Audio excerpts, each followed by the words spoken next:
Capítulo 23. La guerra contra ti mismo. Introducción. ¿No te das cuenta de que lo opuesto a la flaqueza y a la debilidad es la impecabilidad? La inocencia es fuerza, y nada más lo es. Los que están libres de pecado no pueden temer, pues el pecado, de la clase que sea, implica debilidad. La demostración de fuerza de la que el ataque se quiere valer para encubrir la flaqueza no logra ocultarla, pues, ¿cómo se iba a poder ocultar lo que no es real? Nadie que tenga un enemigo es fuerte, y nadie puede atacar a menos que crea tener un enemigo. Creer en enemigos es, por lo tanto, creer en la debilidad, y lo que es débil no es la voluntad de Dios.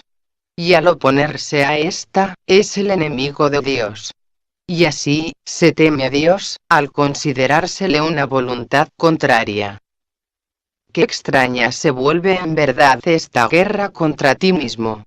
No podrás sino creer que todo aquello de lo que te vales para los fines del pecado puede herirte y convertirse en tu enemigo. Y lucharás contra ello y tratarás de debilitarlo por esa razón, y creyendo haberlo logrado, atacarás de nuevo. Es tan seguro que tendrás miedo de lo que atacas como que amarás lo que percibes libre de pecado. Todo aquel que recorre con inocencia el camino que el amor le muestra, camina en paz. Pues el amor camina a su lado, resguardándolo del miedo. Y lo único que ve son seres inocentes, incapaces de atacar. Camina gloriosamente, con la cabeza en alto, y no temas ningún mal. Los inocentes se encuentran a salvo porque comparten su inocencia. No ven nada que sea nocivo, pues su conciencia de la verdad libera todas las cosas de la ilusión de la nocividad. Y lo que parecía nocivo resplandece ahora en la inocencia de ellos, liberado del pecado y del miedo, y felizmente de vuelta en los brazos del amor. Los inocentes comparten la fortaleza del amor porque vieron la inocencia. Y todo error desapareció porque no lo vieron. Quien busca la gloria la halla donde ésta se encuentra. ¿Y dónde podría encontrarse sino en los que son inocentes? No permitas que las pequeñas interferencias te arrastren a la pequeñez. La culpabilidad no ejerce ninguna atracción en el estado de inocencia. Piensa cuán feliz es el mundo por el que caminas con la verdad a tu lado. No renuncies a ese mundo de libertad por un pequeño anhelo de aparente pecado, ni por el más leve destello de atracción que pueda ejercer la culpabilidad.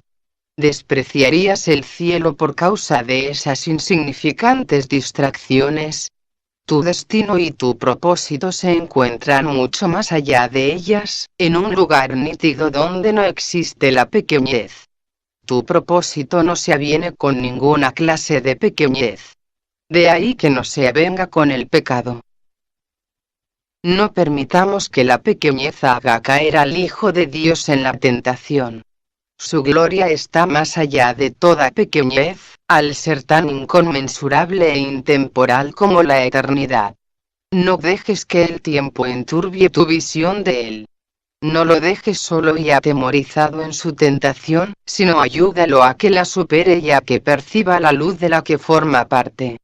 Tu inocencia alumbrará el camino a la suya, y así la tuya quedará protegida y se mantendrá en tu conciencia. Pues, ¿quién puede conocer su gloria y al mismo tiempo percibir lo pequeño y lo débil en sí mismo? ¿Quién puede caminar temblando de miedo por un mundo temible, y percatarse de que la gloria del cielo refulge en él?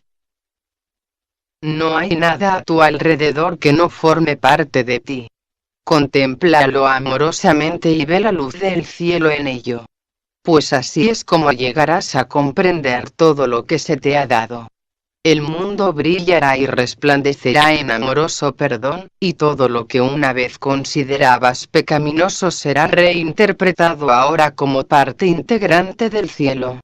Qué bello es caminar, limpio, redimido y feliz, por un mundo que tanta necesidad tiene de la redención que tu inocencia vierte sobre él. ¿Qué otra cosa podría ser más importante para ti? Pues he aquí tu salvación y tu libertad. Y estas tienen que ser absolutas para que las puedas reconocer. 1. Las creencias irreconciliables. El recuerdo de Dios aflora en la mente que está serena. No puede venir allí donde hay conflicto, pues una mente en pugna consigo misma no puede recordar la mansedumbre eterna. Los medios de la guerra no son los medios de la paz, y lo que recuerda el belicoso no es amor. Si no se atribuyese valor a la creencia en la victoria, la guerra sería imposible. Si estás en conflicto, eso quiere decir que crees que el ego tiene el poder de salir triunfante. ¿Por qué otras razones si no te ibas a identificar con él? Seguramente te habrás percatado de que el ego está en pugna con Dios. Que el ego no tiene enemigo alguno, es cierto. Mas es igualmente cierto que cree firmemente tener un enemigo al que necesita vencer, y que lo logrará. ¿No te das cuenta de que una guerra contra ti mismo sería una guerra contra Dios? Y en una guerra así, ¿es concebible la victoria? Y si lo fuese, ¿la desearías? La muerte de Dios, de ser posible, significaría tu muerte. ¿Qué clase de victoria sería esa? El ego marcha siempre hacia la derrota porque cree que puede vencerte. Dios, no obstante, sabe que eso no es posible. Eso no es una guerra, sino la descabellada creencia de que es posible atacar y derrotar la voluntad de Dios. Te puedes identificar con esta creencia, pero jamás dejará de ser una locura. Y el miedo reinará en la locura, y parecerá haber reemplazado al amor allí. Este es el propósito del conflicto. Y para aquellos que creen que es posible, los medios parecen ser reales. Ten por seguro que no es posible que Dios y el ego, o tú y el ego jamás os podáis encontrar. En apariencia lo hacéis y formáis extrañas alianzas basándoos en premisas que no tienen sentido. Pues vuestras creencias convergen en el cuerpo, al que el ego ha elegido como su hogar y tú consideras que es el tuyo. Vuestro punto de encuentro es un error en cómo te consideras a ti mismo. El ego se une a una ilusión de ti que tú compartes con él. Las ilusiones, no obstante, no pueden unirse. Son todas lo mismo, y no son nada. Su unión está basada en la nada, pues dos de ellas están tan desprovistas de sentido como una o mil. El ego no se une a nada, pues no es nada. Y la victoria que anhela está tan desprovista de sentido como él mismo. Hermano, la guerra contra ti mismo está llegando a su fin. El final de la jornada se encuentra en el lugar de la paz. ¿No te gustaría aceptar la paz que allí se te ofrece? Este enemigo contra el que has luchado como si fuese un intruso a tu paz se transforma ahí, ante tus propios ojos, en el portador de tu paz. Tu enemigo era Dios mismo, quien no sabe de conflictos, victorias o ataques de ninguna clase. Su amor por ti es perfecto, absoluto y eterno. El Hijo de Dios en guerra contra su Creador es una condición tan ridícula como lo sería la naturaleza rugiéndole iracunda al viento, proclamando que ella no forma parte de ella. ¿Cómo iba a poder la naturaleza decretar esto y hacer que fuese verdad? Del mismo modo, no es a ti a quien le corresponde decidir qué es lo que forma parte de ti y qué es lo que debe mantenerse aparte. Esta guerra contra ti mismo se emprendió para enseñarle al Hijo de Dios que Él no es quien realmente es, y que no es el Hijo de su Padre. A tal fin, debe borrar de su memoria el recuerdo de su Padre. En la vida corporal dicho recuerdo se olvida, y si piensas que eres un cuerpo, creerás haberlo olvidado. Mas la verdad nunca puede olvidarse de sí misma, y tú no has olvidado lo que eres. Solo una extraña ilusión de ti mismo, un deseo de derrotar lo que eres, es lo que no se acuerda. La guerra contra ti mismo no es más que una batalla entre dos ilusiones que luchan para diferenciarse la una de la otra, creyendo que la que triunfe será la verdadera. No existe conflicto alguno entre ellas y la verdad. Ni tampoco son ellas diferentes entre sí. Ninguna de las dos es verdad. Por lo tanto, no importa qué forma adopten. Lo que las engendró es una locura y no pueden sino seguir formando parte de ello. La locura no representa ninguna amenaza contra la realidad ni ejerce influencia alguna sobre ella. Las ilusiones no pueden vencer a la verdad ni suponer una amenaza para ella en absoluto. Y la realidad que niega no forma parte de ellas. Lo que tú recuerdas forma parte de ti. Pues no puedes sino ser tal como Dios te creó. La verdad no lucha contra las ilusiones ni las ilusiones luchan contra la verdad. Las ilusiones solo luchan entre ellas. Al estar fragmentadas, fragmentan a su vez. Pero la verdad es indivisible y se encuentra mucho más allá de su limitado alcance. Recordarás lo que sabes cuando hayas comprendido que no puedes estar en conflicto. Una ilusión acerca de ti mismo puede luchar contra otra, mas la guerra entre dos ilusiones es un estado en el que nada ocurre. No hay ni vencedor ni victoria. Y la verdad se alza radiante, más allá del conflicto, intacta y serena en la paz de Dios. Los conflictos solo pueden tener lugar entre dos fuerzas. No pueden existir entre lo que es un poder y lo que no es nada. No hay nada que puedas atacar que no forme parte de ti. Y al atacarlo das lugar a dos ilusiones de ti mismo en conflicto entre sí. Y esto ocurre siempre que contemplas alguna creación de Dios de cualquier manera que no sea con amor. El conflicto es temible, pues es la cuna del temor. Mas lo que ha nacido de la nada no puede cobrar realidad mediante la pugna. ¿Por qué llenar tu mundo de conflictos contigo mismo? Deja que toda esa locura quede deshecha y vuélvete en paz al recuerdo de Dios, el cual brilla aún en tu mente serena. Observa cómo desaparece el conflicto que existe entre las ilusiones cuando se lleva ante la verdad.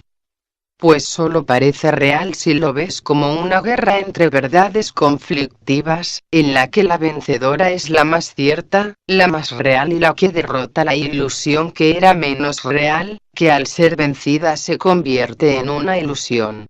Así pues, el conflicto es la elección entre dos ilusiones, una la que se coronará como real, y la otra que será derrotada y despreciada. En esta situación el Padre jamás podrá ser recordado. Sin embargo, no hay ilusión que pueda invadir su hogar y alejarlo de lo que Él ama eternamente. Y lo que Él ama no puede sino estar eternamente sereno y en paz porque es su hogar. Tú, su Hijo bien amado, no eres una ilusión, puesto que eres tan real y tan santo como Él.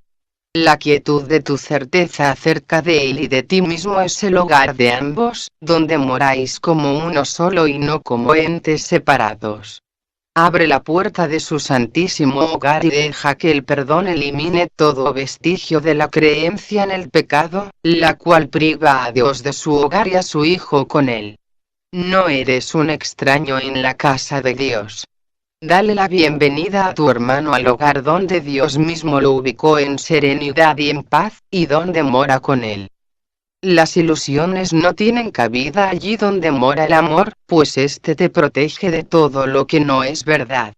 Moras en una paz tan ilimitada como la de aquel que la creó, y a aquellos que quieren recordarlo a él se les da todo. El Espíritu Santo vela su hogar, seguro de que la paz de éste jamás se puede perturbar. ¿Cómo iba a ser posible que el santuario de Dios se volviese contra sí mismo y tratase de subyugar al que allí mora? Piensa en lo que ocurre cuando la morada de Dios se percibe a sí misma como dividida, el altar desaparece, la luz se vuelve tenue y el templo del Santísimo se convierte en la morada del pecado. y todo se olvida, salvo las ilusiones. Las ilusiones pueden estar en conflicto porque sus formas son diferentes, y batallan únicamente para establecer qué forma es real. Las ilusiones encuentran ilusiones. La verdad se encuentra a sí misma. El encuentro de las ilusiones conduce a la guerra. Mas la paz se extiende a sí misma al contemplarse a sí misma. La guerra es la condición en la que el miedo nace, crece e intenta dominarlo todo. La paz es el estado donde mora el amor y donde busca compartirse a sí mismo. La paz y el conflicto son opuestos. Allí donde uno mora, el otro no puede estar. Donde uno de ellos va, el otro desaparece. Así es como el recuerdo de Dios queda nublado en las mentes que se han convertido en el campo de batalla de las ilusiones.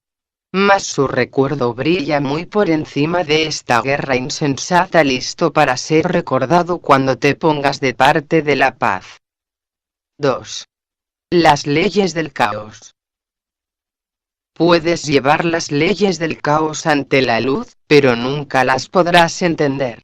Las leyes caóticas no tienen ningún significado y, por lo tanto, se encuentran fuera de la esfera de la razón. No obstante, aparentan ser un obstáculo para la razón y para la verdad. Contemplémoslas, pues, detenidamente, para que podamos ver más allá de ellas y entender lo que son, y no lo que quieren probar. Es esencial que se entienda cuál es su propósito porque su fin es crear caos y atacar la verdad. Estas son las leyes que rigen el mundo que tú fabricaste. Sin embargo, no gobiernan nada ni necesitan violarse, necesitan simplemente contemplarse y trascenderse. La primera ley caótica es que la verdad es diferente para cada persona. Al igual que todos estos principios, este mantiene que cada cual es un ente separado, con su propia manera de pensar que lo distingue de los demás. Este principio procede de la creencia en una jerarquía de ilusiones de que algunas son más importantes que otras, y, por lo tanto, más reales. Cada cual establece esto para sí mismo, y le confiere realidad atacando lo que otro valora. Y el ataque se justifica porque los valores difieren, y los que tienen distintos valores parecen ser diferentes, y, por ende, enemigos. Observa cómo parece ser esto un impedimento para el primer principio de los milagros, pues establece grados de verdad entre las ilusiones, haciendo que algunas parezcan ser más difíciles de superar que otras.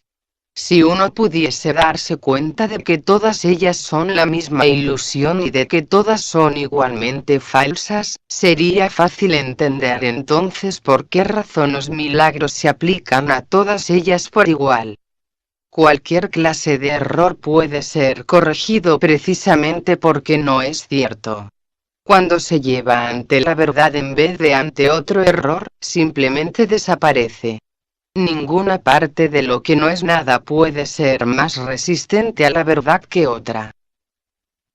La segunda ley del caos, muy querida por todo aquel que venera el pecado, es que no hay nadie que no peque, y, por lo tanto, todo el mundo merece ataque y muerte. Este principio, estrechamente vinculado al primero, es la exigencia de que el error merece castigo y no corrección. Pues la destrucción del que comete el error lo pone fuera del alcance de la corrección y del perdón. De este modo, interpreta lo que ha hecho como una sentencia irrevocable contra sí mismo que ni siquiera Dios mismo puede revocar. Los pecados no pueden ser perdonados, al ser la creencia de que el Hijo de Dios puede cometer errores por los cuales su propia destrucción se vuelve inevitable. Piensa en las consecuencias que esto parece tener en la relación entre padre e hijo. Ahora parece que nunca jamás podrán ser uno de nuevo. Pues uno de ellos no puede sino estar por siempre condenado, y por el otro. Ahora son diferentes y, por ende, enemigos. y su relación es una de oposición, de la misma forma en que los aspectos separados del Hijo convergen únicamente para entrar en conflicto, pero no para unirse. Uno de ellos se debilita y el otro se fortalece con la derrota del primero. Y su temor a Dios y el que se tienen entre sí parece ahora razonable, pues se ha vuelto real por lo que el Hijo de Dios se ha hecho a sí mismo y por lo que le ha hecho a su Creador. En ninguna otra parte es más evidente la arrogancia en la que se basan las leyes del caos que como sale a relucir aquí. He aquí el principio que pretende definir lo que debe ser el creador de la realidad, lo que debe pensar y lo que debe creer, y, creyéndolo, cómo debe responder. Ni siquiera se considera necesario preguntarle si eso que se ha decretado que son sus creencias es verdad.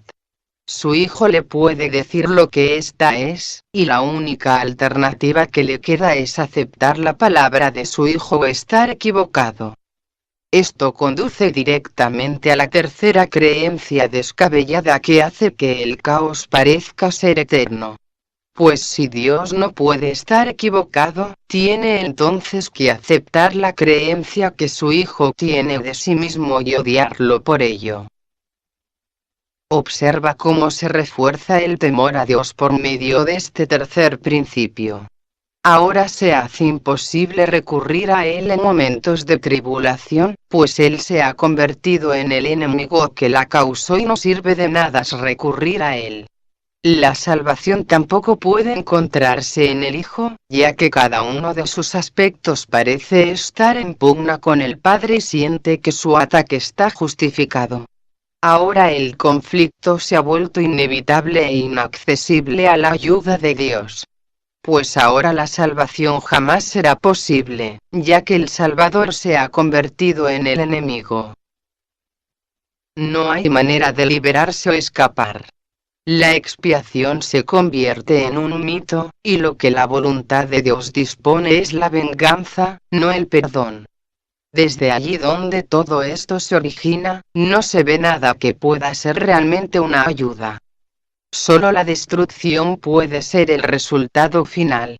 Y Dios mismo parece estar poniéndose de parte de ello para derrotar a su Hijo.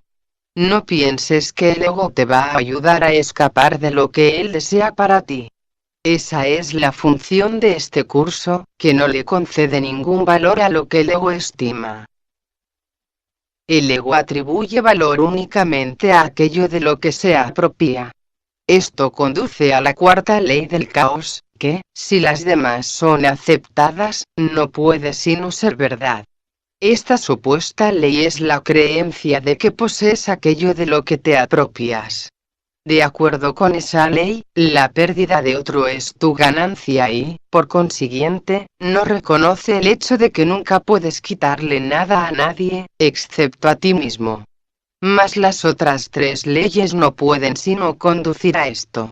Pues los que son enemigos no se conceden nada de buen grado el uno al otro, ni procuran compartir las cosas que valoran. Y lo que tus enemigos ocultan de ti debe ser algo que vale la pena poseer, ya que lo mantienen oculto de ti. Todos los mecanismos de la locura se hacen patentes aquí. El enemigo que se fortalece al mantener oculto el valioso legado que debería ser tuyo. La postura que adoptas y el ataque que infliges, los cuales están justificados por razón de lo que se te ha negado. Y la pérdida inevitable que el enemigo debe sufrir para que tú te puedas salvar. Así es como los culpables declaran su inocencia. Si el comportamiento inescrupuloso del enemigo no los forzara a este vil ataque, solo responderían con bondad. Pero en un mundo despiadado los bondadosos no pueden sobrevivir, de modo que tienen que apropiarse de todo cuanto puedan o dejar que otros se apropien de lo que es suyo. Y ahora queda una vaga pregunta por contestar, que aún no ha sido explicada. ¿Qué es esa cosa tan preciada, esa perla de inestimable valor, ese tesoro oculto, que con justa indignación debe arrebatársele a este el más pérfido y astuto de los enemigos? Debe de ser lo que siempre has anhelado, pero nunca hallaste. Y ahora entiendes la razón de que nunca lo encontrarás. Este enemigo te lo había arrebatado y lo ocultó donde jamás se te habría ocurrido buscar. Lo ocultó en su cuerpo, haciendo que éste sirviese de refugio para su culpabilidad, de escondrijo de lo que es tuyo. Ahora su cuerpo se tiene que destruir y sacrificar para que tú puedas tener lo que te pertenece. La traición que él ha cometido exige su muerte para que tú puedas vivir. Y así, solo atacas en defensa propia. ¿Pero qué es eso que deseas que exige su muerte? ¿Cómo puedes estar seguro de que tu ataque asesino está justificado, a menos que sepas cuál es su propósito? Aquí es donde el último principio del caos acude en tu auxilio. Este principio alega que hay un sustituto para el amor. Esta es la magia que curará todo tu dolor, el elemento que falta que curaría tu locura. Esa es la razón de que tengas que atacar. He aquí lo que hace que tu venganza esté justificada. He aquí, revelado, el regalo secreto del ego, arrancado del cuerpo de tu hermano donde se había ocultado con malicia y con odio hacia aquel a quien verdaderamente le pertenece. Él te quiere privar de ese ingrediente secreto que le daría significado a tu vida. El sustituto del amor, nacido de vuestra mutua enemistad, tiene que ser la salvación. Y no tiene sustitutos, pues solo hay uno. Y así, el propósito de todas tus relaciones es apropiarte de él y convertirte en su dueño. Mas nunca podrás poseerlo del todo. Y tu hermano jamás cesará de atacarte por lo que le robaste. Y la venganza de Dios contra vosotros dos tampoco cesará, pues en su locura él tiene también que poseer ese sustituto del amor y destruiros a ambos. Tú que crees ser cuerdo y caminar por tierra firme en un mundo en el que se puede encontrar significado, considera lo siguiente: estas son las leyes en las que parece basarse tu cordura. Estos son los principios que hacen que el suelo que pisas parezca firme. Y es ahí donde tratas de encontrar significado. Esas son las leyes que promulgaste para tu salvación. Apoyan firmemente al sustituto del cielo que prefieres. Ese es su propósito, pues para eso es para lo que fueron promulgadas. No tiene objeto preguntar qué significado tienen. Eso es obvio. Los medios de la locura no pueden sino ser dementes. ¿Estás tú igualmente seguro de que comprendes que su objetivo es la locura? Nadie desea la locura, ni nadie se aferra a su propia locura si ve que eso es lo que es. Lo que protege a la locura es la creencia de que es la verdad. La función de la demencia es usurpar el lugar de la verdad. Para poder creer en la demencia hay que considerarla la verdad. Y si es la verdad, entonces su opuesto, que antes era la verdad, tiene que ser ahora la locura. Tal inversión, en la que todo está completamente al revés, en la que la demencia es cordura, las ilusiones verdad, el ataque bondad, el odio amor y el asesinato bendición, es el objetivo que persiguen las leyes del caos. Esos son los medios que hacen que las leyes de Dios parezcan estar invertidas. Ahí las leyes del pecado parecen mantener cautivo al amor y haber puesto al pecado en libertad. Esos no parecen ser los objetivos del caos, pues gracias a la gran inversión parecen ser las leyes del orden. ¿Cómo podría ser de otra manera? El caos es la ausencia total de orden, y no tiene leyes. Para que se pueda creer en él, sus aparentes leyes tienen que percibirse como reales. Su objetivo de demencia tiene que verse como cordura. Y el miedo, con labios mortecinos y ojos que no ven, obcecado y de aspecto horrible, es elevado al trono del amor, su moribundo conquistador, su sustituto, el que te salva de la salvación. Cuán bella hacen aparecer a la muerte las leyes del miedo. Dale gracias al héroe que se sentó en el trono del amor y que salvó al Hijo de Dios para condenarlo al miedo y a la muerte. Sin embargo, ¿cómo es posible que se pueda creer en semejantes leyes? Hay un extraño mecanismo que hace que ello sea posible. Es algo que nos resulta familiar, pues hemos visto en innumerables ocasiones cómo parece funcionar. En realidad no funciona en absoluto, más en sueños, donde los protagonistas principales son solo sombras, parece ser muy poderoso.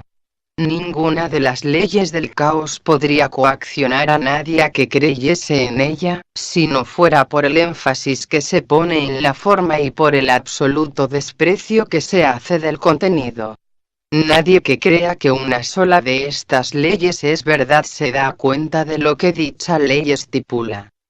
Algunas de las formas que dichas leyes adoptan parecen tener sentido, pero eso es todo. ¿Cómo es posible que algunas formas de asesinato no signifiquen muerte? ¿Puede acaso un ataque, sea cual sea la forma en que se manifieste, ser amor? ¿Qué forma de condena podría ser una bendición? ¿Quién puede incapacitar a su Salvador y hallar la salvación? No dejes que la forma que adopta el ataque contra tu hermano te engañe. No puedes intentar herirlo y al mismo tiempo salvarte. ¿Quién puede estar a salvo del ataque atacándose a sí mismo? ¿Cómo iba a importar la forma en que se manifiesta esta locura? Es un juicio que se derrota a sí mismo, al condenar lo que afirma querer salvar. No te dejes engañar cuando la locura adopte una forma que a ti te parece hermosa. Lo que está empeñado en destruirte no es tu amigo. Sostienes, y piensas que es verdad, que no crees en estas leyes insensatas ni que tus acciones están basadas en ellas. Pues cuando examinas de cerca lo que postulan, ves que no se puede creer en ellas. Hermano, ¿crees en ellas? Pues de no ser así, ¿cómo podrías percibir la forma que adoptan, con semejante contenido? ¿Podría acaso ser sostenible cualquiera de las formas que adoptan? Sin embargo, crees en ellas debido a la forma que adoptan, y no adviertes el contenido. Este nunca cambia. ¿Puedes acaso darle vida a un esqueleto pintando sus labios de color rosado, vistiéndolo de punta en blanco, acariciándolo y mimándolo? ¿Y puede acaso satisfacerte la ilusión de que estás vivo? Fuera del cielo no hay vida. La vida se encuentra allí donde Dios la creó. En cualquier otro estado que no sea el cielo, la vida no es más que una ilusión. En el mejor de los casos parece vida, en el peor, muerte. Ambos son, no obstante, juicios acerca de lo que no es la vida, idénticos en su inexactitud y falta de significado. Fuera del cielo la vida es imposible, y lo que no se encuentra en el cielo no se encuentra en ninguna parte. Fuera del cielo lo único que hay es un conflicto de ilusiones, de todo punto insensato, imposible y más allá de la razón, aunque se percibe como un eterno impedimento para llegar al cielo. Las ilusiones no son sino formas. Su contenido nunca es verdad. 0. Las leyes del caos gobiernan todas las ilusiones. Las formas que éstas adoptan entran en conflicto, haciendo que parezca posible concederle más valor a unas que a otras. Sin embargo, cada una de ellas se basa, al igual que todas las demás, en la creencia de que las leyes del caos son las leyes del orden. Cada una de ellas apoya dichas leyes completamente, y ofrece un testimonio inequívoco de que son verdad. Las formas de ataque que en apariencia son más benévolas no son menos inequívocas en su testimonio o en sus resultados. Es indudable que el miedo que engendran las ilusiones se debe a las creencias que las originan y no a su forma. Y la falta de fe en el amor, sea cual sea la forma en que se manifieste, da testimonio de que el caos es la realidad. La fe en el caos es la consecuencia inevitable de la creencia en el pecado. El que sea una consecuencia es lo que hace que parezca ser una conclusión lógica, un paso válido, en el pensamiento ordenado. Los pasos que conducen al caos proceden de manera ordenada desde su punto de partida. Cada uno de ellos se manifiesta en forma diferente en el proceso de invertir la verdad, y conduce aún más profundamente al terror y más allá de la verdad.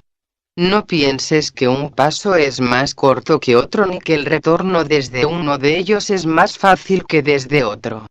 En cada uno de ellos reside el descenso desde el cielo en su totalidad. Y allí donde tu pensamiento empieza, allí mismo tiene que terminar.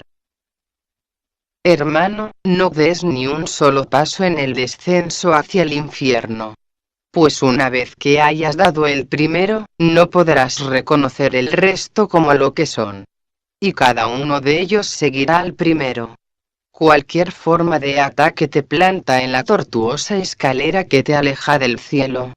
Sin embargo, en cualquier instante todo esto se puede deshacer. ¿Cómo puedes saber si has elegido las escaleras que llevan al cielo o el camino que conduce al infierno?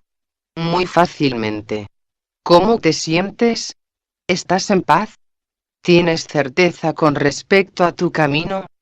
¿Estás seguro de que el cielo se puede alcanzar? Si la respuesta es no, es que caminas solo. Pídele entonces a tu amigo que se una a ti y te dé certeza con respecto al camino a seguir.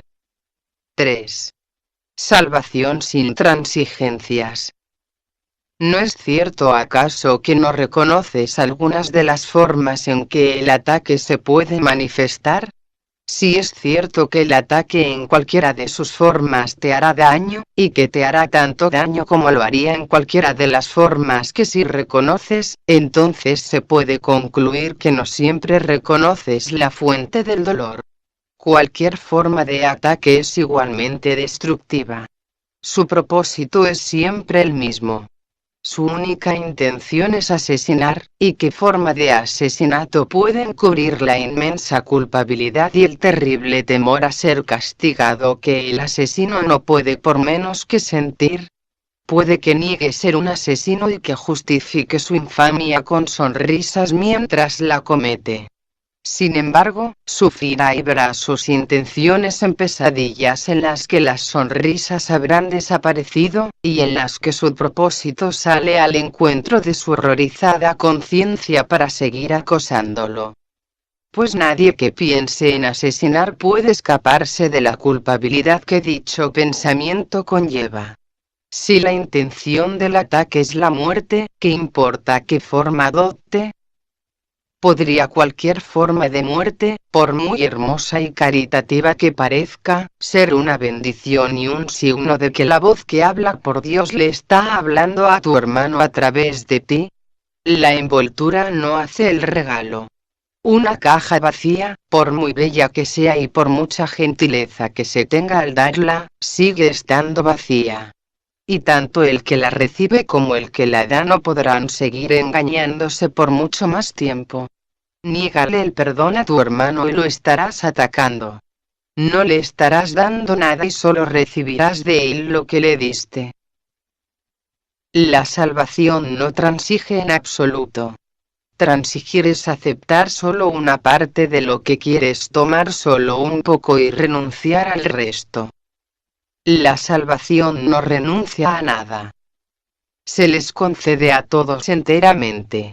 Si permites que la idea de transigir invada tu pensamiento, se pierde la conciencia del propósito de la salvación porque no se reconoce. Dicho propósito se niega cuando la idea de transigir se ha aceptado, pues es la creencia de que la salvación es imposible. La idea de transigir mantiene que puedes atacar un poco, amar un poco, y ser consciente de la diferencia. De esta manera, pretende enseñar que un poco de lo mismo puede ser diferente, y, al mismo tiempo, permanecer intacto, cual uno solo. ¿Tiene sentido esto? ¿Es acaso comprensible? Este curso es fácil precisamente porque no transige en absoluto. Aún así, parece ser difícil para aquellos que todavía creen que es posible transigir. No se dan cuenta de que si lo fuese, la salvación sería un ataque. Es indudable que la creencia de que la salvación es imposible no puede propiciar la calmada y serena certidumbre de que ésta ha llegado. El perdón no se puede negar solo un poco. Tampoco es posible atacar por una razón y amar por otra, y entender lo que es el perdón. ¿No te gustaría poder reconocer lo que constituye un asalto a tu paz, si solo de esa manera resulta imposible que la pierdas de vista? Si no la defiendes, puedes mantenerla brillando ante tu visión, eternamente diáfana y sin jamás perderla de vista. Los que creen que es posible defender la paz y que está justificado atacar en su nombre, no pueden percibir que la paz se encuentra dentro de ellos. ¿Cómo iban a saberlo? ¿Cómo iban a poder aceptar el perdón y al mismo tiempo seguir albergando la creencia de que algunas formas de asesinato mantienen la paz a salvo? ¿Cómo iban a estar dispuestos a aceptar el hecho de que su brutal propósito va dirigido contra ellos mismos? Nadie se une a su enemigo ni comparte su propósito. Y nadie transige con un enemigo sin seguir odiándolo por razón de lo que éste le privó. No confundas una tregua con la paz ni la transigencia con el escape del conflicto. Haber sido liberado del conflicto significa que éste ha cesado. La puerta está abierta. Te has retirado del campo de batalla. No te has quedado allí con la esperanza cobarde de que el conflicto no se reanude solo porque los cañones se han acallado por un momento y el miedo que asola el lugar de la muerte no es evidente. En un campo de batalla no hay seguridad. Lo puedes contemplar a salvo desde lo alto sin que te afecte. Pero dentro de él no puedes encontrar ninguna seguridad. Ni uno solo de los árboles que aún quedan en pie puede ofrecerte cobijo. Ni una sola fantasía de protección puede servir de escudo contra la fe en el asesinato. He aquí el cuerpo, vacilando entre el deseo natural de comunicarse y la intención antinatural de asesinar y de morir. ¿Crees que puede haber alguna forma de asesinato que ofrezca seguridad? ¿Podría acaso la culpabilidad estar ausente de un campo de batalla? 4. Por encima del campo de batalla. No sigas estando en conflicto, pues sin ataque no puede haber guerra. Tenerle miedo a Dios es tenerle miedo a la vida, no a la muerte. Sin embargo, Dios sigue siendo el único refugio. En él no hay ataques, ni el cielo se ve acechado por ninguna clase de ilusión. El cielo es completamente real. En él las diferencias no tienen cabida, y lo que es lo mismo no puede estar en conflicto. No se te pide que luches contra tu deseo de asesinar. Pero sí se te pide que te des cuenta de que las formas que dicho deseo adopta encubren la intención del mismo. Y es eso lo que te asusta, no la forma que adopta. Lo que no es amor es asesinato. Lo que no es amoroso no puede sino ser un ataque. Toda ilusión es un asalto contra la verdad y cada una de ellas es una agresión contra la idea del amor porque éste parece ser tan verdadero como ellas. Más que puede ser igual a la verdad y sin embargo diferente. El asesinato y el amor son incompatibles. Si ambos fuesen ciertos, tendrían entonces que ser lo mismo e indistinguibles el uno del otro. Y así deben serlo para aquellos que ven al Hijo de Dios como un cuerpo. Pues no es el cuerpo lo que es como el creador del Hijo. Y lo que carece de vida no puede ser el Hijo de la vida. ¿Puede acaso el cuerpo extenderse hasta abarcar todo el universo? ¿Puede acaso crear, y ser lo que crea? ¿Y puede ofrecerle a sus creaciones todo lo que él es sin jamás sufrir pérdida alguna? Dios no comparte su función con un cuerpo. Él le encomendó a su Hijo la función de crear porque es la suya propia. Creer que la función del Hijo es asesinar no es un pecado, pero sí es una locura. Lo que es lo mismo no puede tener una función diferente. La creación es el medio por el que Dios se extiende a sí mismo, y lo que es suyo no puede sino ser de su Hijo también. Pues, o bien el Padre y el Hijo son asesinos, o bien ninguno de los dos lo es. La vida no crea a la muerte, puesto que solo puede crear a semejanza propia. La hermosa luz de tus relaciones como el amor de Dios. Mas aún no puede asumir la sagrada función que Dios le encomendó a su Hijo, puesto que todavía no has perdonado a tu hermano completamente, y, por ende, el perdón no se puede extender a toda la creación. Toda forma de asesinato y ataque que todavía te atraiga y que aún no hayas reconocido como lo que realmente es, limita la curación y los milagros que tienes el poder de extender a todo el mundo. Aún así, el Espíritu Santo sabe cómo multiplicar tus pequeñas ofrendas y hacerlas poderosas. Sabe también cómo elevar tu relación por encima del campo de batalla para que ya no se encuentre más en él. Esto es lo único que tienes que hacer: reconocer que cualquier forma de asesinato no es tu voluntad. Tu propósito ahora es pasar por alto el campo de batalla. Elévate, y desde un lugar más alto, contémplalo. Desde ahí tu perspectiva será muy diferente. Aquí, en medio de él, ciertamente parece real. Aquí has elegido ser parte de él. Aquí tu elección es asesinar. Mas desde lo alto eliges los milagros en vez del asesinato. Y la perspectiva que procede de esta elección te muestra que la batalla no es real y que es fácil escaparse de ella. Los cuerpos pueden batallar, pero el choque entre formas no significa nada. Y este cesa cuando te das cuenta de que nunca tuvo comienzo. ¿Cómo ibas a poder percibir una batalla como inexistente si participas en ella? ¿Cómo ibas a poder reconocer la verdad de los milagros si el asesinato es tu elección? Cuando la tentación de atacar se presente para nublar tu mente y volverla asesina, recuerda que puedes ver la batalla desde más arriba. Incluso cuando se presenta en formas que no reconoces, conoces las señales: una punzada de dolor, un ápice de culpabilidad, pero sobre todo, la pérdida de la paz. Conoces esto muy bien. Cuando se presenten, no abandones tu lugar en lo alto, sino elige inmediatamente un milagro en vez del asesinato. Y Dios mismo, así como todas las luces del cielo, se inclinarán tiernamente ante ti para apoyarte. Pues habrás elegido permanecer donde Él quiere que estés, y no hay ilusión que pueda atacar la paz de Dios cuando Él está junto a su Hijo. No contemples a nadie desde dentro del campo de batalla, pues lo estarías viendo desde un lugar que no existe. No tienes un punto de referencia desde el que observar y desde el que lo que ves pueda tener significado. Pues solo los cuerpos pueden atacar y asesinar, y si este es tu propósito, eso quiere decir que eres un cuerpo.